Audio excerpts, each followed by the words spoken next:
set, hut, hut. As the hills of West Virginia resound with the sounds of Golden Blue football. Almost heaven, West Virginia. Now let's bring on the Mountaineers. Goes around about the 15 to 10 to 5. A touchdown, West Virginia. He did it. He did it. Patrick White. Touchdown, Tavon Austin. The Don Nehlen's Mountaineers enjoy walking in where angels fear to tread. I think you think that these guys are going to fall over dead for you. Well, I got news for you. They're going to punch you right in the mouth. It's Mountaineer pride. Nothing cheap, nothing dirty, but West Virginia football. West Virginia football. We've no doubt tonight they shouldn't have played the old Golden Blue. Not this night. They've done it. They've done it. A perfect season. And the Mountaineers, for the first time in history, undefeated and untied. Don Nehlen and his Mountaineers, for the second time, have finished a regular season with an unblemished mark. Ain't no stopping the Golden Blue.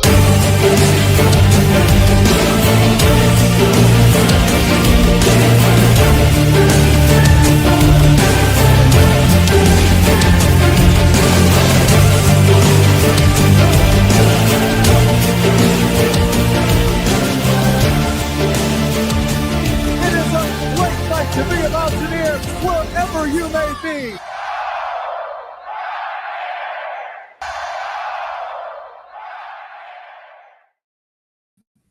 What's going on, Mountaineer Nation? Welcome into another live stream here on the Country Roads webcast, July 4th edition. Happy Independence Day to all of you out there. Hope you guys have a great 4th of July today. I won't keep you guys too long, but we do got some stuff to talk about both in WVU basketball world and WVU football world. Got some topics to cover in both of those. So what we're going to highlight here on this one, we'll lead it off with the football side, switch gears, talk basketball on the back end. Because on basketball side, we have a staff update and a potential scheduling update to talk about for this year's basketball team. Here on the front half of the show for the football side, mainly, you guys know I'm a big fan of the College Football 26 game. Covered on Mother Channel CFB, and I always like highlighting West Virginia in that game. We've went through the player ratings in the past. I want to show a couple of clips now with some of the EA creators, the partners with EA Sports got the game early, and some have been putting out some videos, and we got some clips from West Virginia, some pretty cool stuff that's included in the game, including our, first look at Mountaineer Field with the updated turf. We can see it in video game form before we get to see it on Saturdays in real life. So I want to showcase some of that. And then we have transfer portal news as far as the NCAA is concerned. They've opened a new transfer portal window that's going to be opening here in just, a couple of days now that'll last up until, second week of August, I think. We'll pull it up in a minute, which is kind of designed for people to, clean out the roster, for lack of a better term there, so that they can have players enter the portal here from July to August. So that's big news on the football side. Then when we switch gears, talk basketball, like I said, we got a scheduling update, a staff update, and then I want to highlight a young man that West Virginia is recruiting that is a dual sport athlete, super high rated both in basketball recruiting services and football recruiting services. And he's visited WVU. So we got to talk about him. So jam-packed show, but I'll try and get through it pretty quickly so you guys can go enjoy your Independence Day today. With that being said, though, I want to take a second and remind you guys that are watching here on YouTube, whether you're watching live or on the playback, be sure to hit that thumbs up button. Help us out with that crazy YouTube algorithm. Help us find more Mountaineer fans like yourself. And if you are one of those and you haven't yet, hit that subscribe button. Doesn't cost you anything. You'll get news updates straight into your feed. Stay up to date on all things WVU sports. Appreciate you guys that watch on Facebook or Twitch as well. But if you want to, be sure to come over to the Country Roads Webcast YouTube channel. There way you can get extra content in addition to just these live streams, pre-recorded videos, podcast episodes. We've put out roster updates over the past week. You can check those out here on YouTube. And shout out to you guys that listen on the audio side as well, which you can find on any podcast platform. Leave us a rating on that side of things if you would. That helps us out. So with no further ado, let's get into it. Let's talk about West Virginia and the College Football 26 video game. I'm going to share a couple of clips here with you guys, a couple of which I've shared on social media. So this is the run out. This is West Virginia's entrance on College Football 26, and you get a look at the new turf here within this video. So let's take a look at this first. I'll let this play through.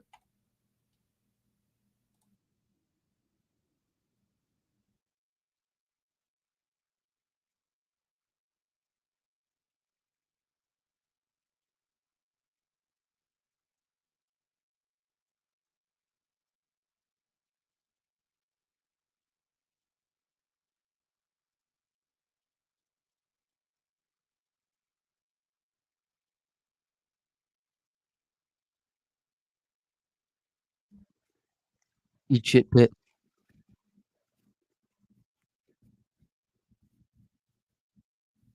All right, so there's that. Pretty cool, right? And then they do have included, in addition to the turf and stuff, some other new things that West Virginia is debuting this year will be in the video game as well. The glossy helmets will not be in on release, but the first update they do, which is usually within the game's first week of release, they're going to have the glossy helmets added onto the game. The throwback unis, I asked about those. I asked, Ross Moore, a content creator. He's the one that takes all the pictures, sends them to EA Sports. I asked him on social media if the throwback uniforms, the 1965 throwbacks for debuting this game, will be in. He said, yes, those should be in on release. So on release date for the game, we can get a look at the 1965 throwbacks in virtual form before we see them in real life as well. So that's all on the game. Really excited about that. And then how about, we added last year, we all know the LED lights came in. We had the light shows after touchdowns for West Virginia. Are those on the video game as well? Well, guess what? We can confirm that they are. Shout out to Colin Martin on social media who put out a video kind of confirming this. Check this out.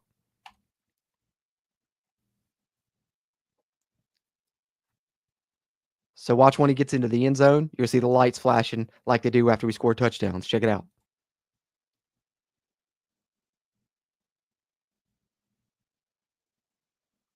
See it go dark there? Look at it flashing. That's pretty sweet, man.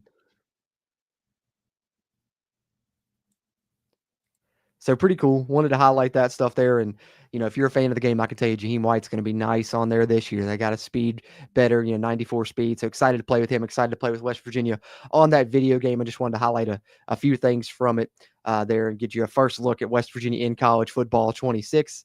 Had that on the football side. And then I want to talk about the newly approved transfer portal window.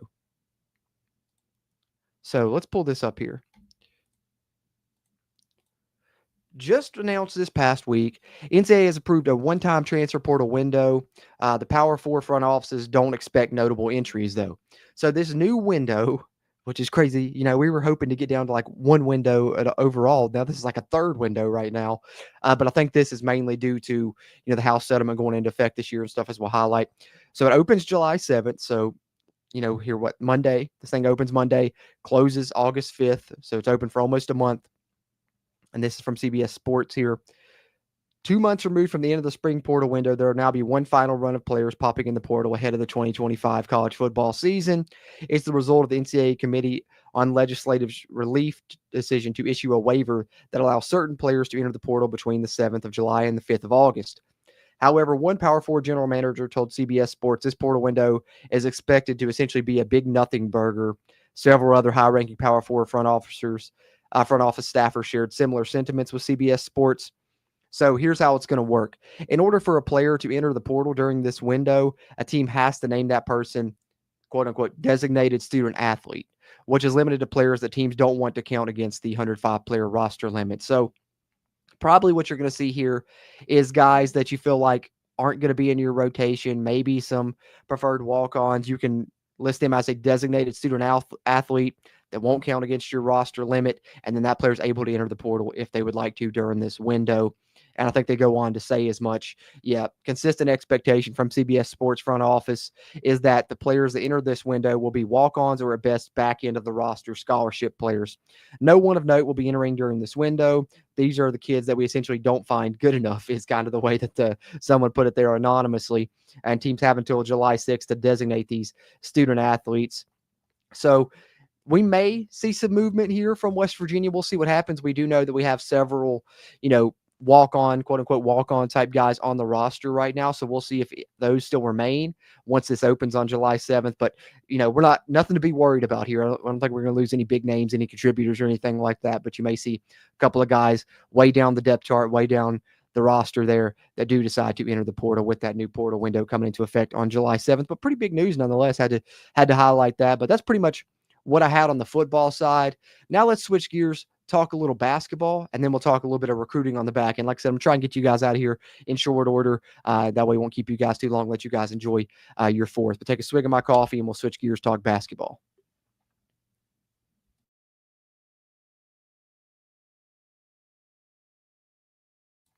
Okay. So let's talk a little basketball here. Got a couple of things to talk about. We got a scheduling update and we got a staff update here on the basketball side. So let's go with the scheduling update first. And John Rothstein is the one who I saw break this on social media. So Wake Forest and West Virginia finalizing a 2-year neutral site series. So it's not a home and home. Seems like it's going to be a neutral site series that will begin this season at a neutral site in West Virginia. Return game will be played in Greensboro next season. So we know Wake Forest is playing in Greensboro. My best guess is probably Charleston Civic Center. That's what me and my friend, Matthew were talking about here on social media when he sent me this. You guys may know him as Mountaineers Headline. He helps me keep up with some info, as you guys know. But Wake Forest and WVU, regardless, 2-year neutral site series. We'll see if it's in Charleston, but looks like Wake Forest and WVU play in this upcoming season. So add Wake Forest to the schedule, another power conference opponent. And yet, to add to the intrigue with this one, does this face look familiar to you guys right here in the picture? Steve Forbes, notably him and Ross Hodge were kind of, two of the very final candidates for West Virginia in their search. That was the rumor that Steve Forbes from Wake Forest was involved in West Virginia's coaching search as well. So kind of makes this game even more intriguing when you look at it through that lens. A guy that could have had a job versus the guy that did get the job in Ross Hodge, playing this year at a neutral site and next year at a neutral site. So excited for that. Always like getting, some non-con power conference games on the schedule when we can. And, this one is in close enough distance that West Virginia, alumni and fans that are in North Carolina will be able to attend either game. And same goes for the other side as well. So, and personally, I know some people are like, why is this not a home and home? Which I get that, you probably would rather it be a home and home, but I think having a neutral site game, especially if it's like in Charleston, like I'm expecting and hoping it to be, it gives, fans in the southern part of West Virginia a chance to, go to a game and not have as long of a drive, because, I'm down here in Mercer County, bottom part of the state. It's about, hour and a half, 2-hour drive to Charleston versus 3.5 to Morgantown. So, it helps in that aspect of things as well. West Virginia is not necessarily a large state, but it's pretty widespread, right? And, sometimes the guys in the southern part of the state, we make that trip up to Morgantown all the time. And sometimes it's nice to have a little shorter trip. So I'm not too mad about it being a neutral site series, but I'm excited about adding Wake Forest to the schedule potentially. So there is our scheduling update. Now let's talk our staffing update. And funny enough, it's someone that's been around the WVU basketball program for a while, but now under Ross Hodge, he will be the Director of Basketball Operations, and that is Alex Mergener. This was announced back on the 2nd. West Virginia University men's basketball coach Ross Hodge has announced the hiring of Alex Mergener as the Director of Men's Basketball Operations. He's a native of Milford, Delaware, spent the last 4 seasons in the Mountaineer basketball program, including this past season where he was head manager. Before that, he had 3 seasons as a student manager. So continue to move up the ladder here. Shout out to Alex Mergener. Congratulations to him. And here's Coach Hodge's statement. We're excited to have Alex remain with our men's basketball program. He's been with men's basketball for the last 4 years and will continue to do a variety of roles that will help with the success of Mountaineer basketball. In summer 24, Mergener was an intern for the NCAA Basketball Academy, assisting in coordination, operation, and logistics for more than 100 participants. He earned his bachelor's degree from WVU in sports management in 2024 and finalizing a master's degree in business administration from WVU also. So shout out to Alex Mergener. Welcome to the basketball staff, which I guess we can take a look at that really quickly here before we hit our recruiting update before we wrap up. So pull this up, of course, Ross Hodge, the head man, assistant coaches for your on-court staff there, Johnny Estelle, Phil Forte, my guy, shout out Phil Forte, hell of a recruiting job he's already doing at WVU, Jace Hurl, assistant coach, Mike Randall, assistant coach, Andre Shaw, assistant coach, and then the support staff, Ben Murray remains, Sean McClurg, the director of video scouting and analytics, Alex Mergener, who we just covered, Jason Martinez, strength and conditioning, and we've covered all those additions as they've came in for WVU to fill out Ross Hodge's staff there as we look forward to that basketball season. So funny enough, right, I saved this topic for last because covered football, covered basketball, now we have a recruit that bridges both of those two sports, because you guys may not have heard about Jason Lopez. And if you haven't, man, you need to check him out, because this guy is amazing, because he's a dual sport athlete. Not only is he a dual sport athlete, like sometimes you hear that, right? And you're like, okay, he plays both, but he's probably better at one than the other. Now we're talking about a guy that is extremely high rated as a recruit in both sports. He's currently committed to Florida State, but West Virginia is looking to flip him. Believe he's going to be a football recruit for West Virginia at the wide receiver spot. But let me show you a little bit of the guy I'm talking about and why I think West Virginia has a chance here. Because if you pull this up here, which this is from On Three. It is, Rivals On Three, of course, have joined forces. On Three purchased Rivals, but Florida State commit 4-star wide receiver Jason Lopez. Multiple schools are pushing to flip him, and you can see him from his quote here. This isn't me shutting down my recruitment. It's just me committed to a school verbally. So very much, open to other schools, and we know West Virginia is in the mix along with Miami, Georgia Tech, and NC State. And he has visited WVU. But he is such a unique prospect, guys. And let me just show you his 247 profiles to show you how unique he is. So let's go here. Check this out. So on 247, the basketball recruiting service, he's listed as a point guard, 5'10", 165 point guard, right? And he's a 4-star basketball recruit with a 90 grade, a top 20 recruit in Florida, nearly a top 10 point guard of the nation, nearly a top 100 player in the nation as well, right? So a lot of people were going after him on the basketball side. We're talking power conference programs there. So that's what he rates as a basketball recruit. Then you go 247 on the football side, pull up his recruiting page there, where he's a wide receiver and a super explosive one, guys, as well. 5'10", 165. I know the size kind of scares you a little bit there, but think about a guy like a Stedman Bailey, who was, 5'10", 5'11", but when he played, you thought he was 6'2", 6'3", just, long arms, able to high point the football, just played like a taller receiver than he was. And I see that with a little bit of Jason Lopez on film, but also he brings great speed and explosiveness, which is what we love in Rich Rod's offense. So out of Miami, and you see, how's he rated as a football recruit? How about nearly a 4-star? A 4-star on the composite, he's a 91 grade, and nearly a 4-star on the regular 247 as he's an 89 grade there, and a top 50 player in the state of Florida, a top 40 receiver in the country, and a top 250 player nationally. So, I mean, how many times have you ever seen a guy be that high rated, both as a basketball recruit and a football recruit? That showcases just kind of the freak athlete we're talking about here with Jason Lopez, but just me waxing poetic about him is not going to do enough for it. So let's take a look at a couple of these football highlights, and you can see just by the length of this junior year highlight tape how many highlights this guy has. 12-minute tape we're talking about here for Jason Lopez. We'll take a look at a few plays, and I think right from the jump here, you're going to see what I'm talking about him playing a little bit bigger than his size. Check this out. So here he is lined up right there on the left. And right there is what I'm talking about. Look at him go up and get it. And you see the first of all, the ball skills to be able to haul that in, high point the football, the athleticism, the vertical, all on showcase right there in the first play where he gets a touchdown. Let's check him out here. Yet again, they're attacking him on a fade ball. And that time it's more of just the speed to burn him. But look at the grab. Look at the grab, guys. Watch this. A little bit overthrown, so much so he can only get one hand on it, right? Tips it up to himself, grabs it, possesses it, gets control, gets the feet down, and that's a touchdown for Jason Lopez as well. Here he is. This time he's in the slot. See him work from the slot here. Good route. Look at that. Stuck his foot in the ground, got outside, right there, a little corner route. And, once he's behind the defender and it's one-on-one, put it up and let him make a play, man. Look at the way he's making these plays. We've seen 3 plays of this 12-minute highlight tape, and he has made 2 contested catches, a one-hand grab. Super impressive guy is this Jason Lopez, man. It would be a huge pickup for West Virginia. Here he is again. Look at that double move. Look at that double move. He absolutely lost this guy. Watch this. So, look. Oh, I'm coming here. I'm just going to hit a little stop route. Boop. See, I'm gone.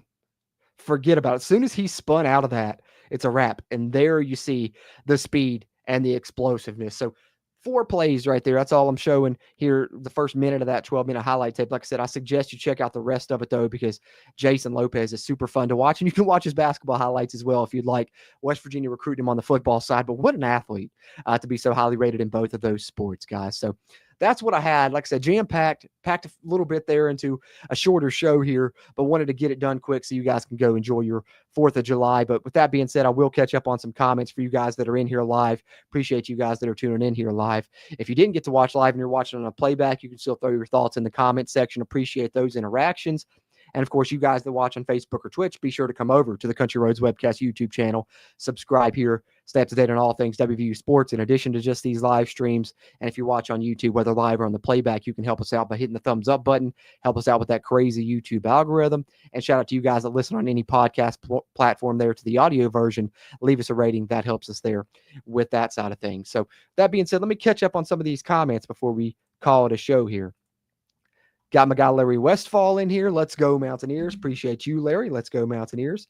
My guy Earth Ether. Always appreciate you. Let's go Earth Ether. Pokemon Kid Entertainment. Good to see you, bro. He says, it's my dad. He has been in life support the past 8 days. Praying for him. Everyone, please pray for him. Damn, I hate to hear that, Pokemon Kid Entertainment. I'm sorry about that, brother. But for sure, he'll be in my prayers. Everyone else in the chat, hope that you throw him in your prayers as well. Wishing nothing but, positive vibes your way. Praying for your dad, Pokemon Kid Entertainment. You're such a cool dude, man. I hate to hear that you're going through that, but praying for your dad and hope everything works out the best there. Lord willing, Pokemon Kid Entertainment. Sorry about that, bro. Good to see you in the stream. We'll be praying for him. Tosh Miller says, happy 4th. Hey, channel member Tosh Miller, always appreciate you, man. Happy 4th indeed. Happy 4th to everyone out there. And with Tosh Miller, a loyal channel member popping up, always got to say thank you to him and thank you to all of our other channel members who help keep this mic recording and that camera rolling. If you'd like to contribute that way, you can hit the join button in the video description on the YouTube channel homepage. And it's actually an excellent time to do it because you're going to get a ton of bonus content once the season rolls around. And we're also about to start film reviews, watch a little Rich Rod's offense from Jack Slade. I got some all-22 film we're going to watch there for channel members. And once the season rolls around, you'll get film reviews of each WVU game. You'll get snap counts, depth charts, injury reports, all that stuff there. If you want to become a channel member and support us that way, and really appreciate you guys. Hey, Matthew said, as soon as I join, I hear my name. Hey, there you go. Right there. That's exactly perfect timing then, Matthew. Perfect timing, bro. Appreciate you always helping me keep up to date with some of this stuff, my friend. And he also adds, we can manipulate the net with some of these types of games too. Good point. Good point. Can help out our net ranking with some of those non-con power conference games. Another great reason to have those on the schedule. Hey, Eric Flowers, good to see you, bro. Always got to shout out my guy Eric. Helped me gifted me some of these mugs that you see in the background here on the video. Let's go Mountaineers. Happy 4th, everyone. Indeed. Share the same sentiments for sure. Matthew said, I don't expect us to get him, but I hope I'm wrong. Yeah, we got some tough competition for Jason Lopez, but I'd love to be wrong. But yet again, the positive side of it is this staff continues to swing for the fences and go after some of these big names. And when you're going after all these big fishes, you're going to land at least a couple of them. And Jason Lopez will be an excellent one to land. So, hopefully, hey, it's the insert the Dumb and Dumber Jim Carrey meme, the Lord Christmas meme. So you're telling me there's a chance, right? We got a shot at least. That's what we can be positive about here in this aspect at least. So hopefully it turns our way. We'll keep an eye on Jason Lopez and we'll keep an eye on the other recruiting updates that we need on the football side, on the basketball side, as they look to round out the roster for Coach Ross Hodge. And we'll keep you up to date on all those things here on the CRW moving forward. Like I said, we're going to end this one a little shorter. Not make this one as lengthy for you guys, but did have to get up to all that info there. West Virginia and College Football 26, the new upcoming transfer portal window, a staffing update and a scheduling update for the basketball side, and then a talented recruit the Mountaineers are after. But that's pretty much all I had, guys. Hope you guys have a great 4th of July. Hope you guys have a great weekend as well. Following that, enjoy your Independence Day weekend here. We'll get up out of here really quickly. Chad Atkins hopping in with a late comment. And get to Chad's comment here. Always appreciate you, Chad. August fast upon us. Can't wait for camp to start and see how we prepare for a season that we've all been waiting for, a new beginning. Well said, Chad, in a perfect way. Perfect sentiment to end this stream on. Couldn't agree more. Super excited about the Rich Rod 2.0 era and excited about the Ross Hodge debut at WVU. And we'll keep you up to date on all the news in the lead up to both those here on the Country Roads webcast. Having said that, until next time, I'm Jordan Cruz, and let's go Mountaineers.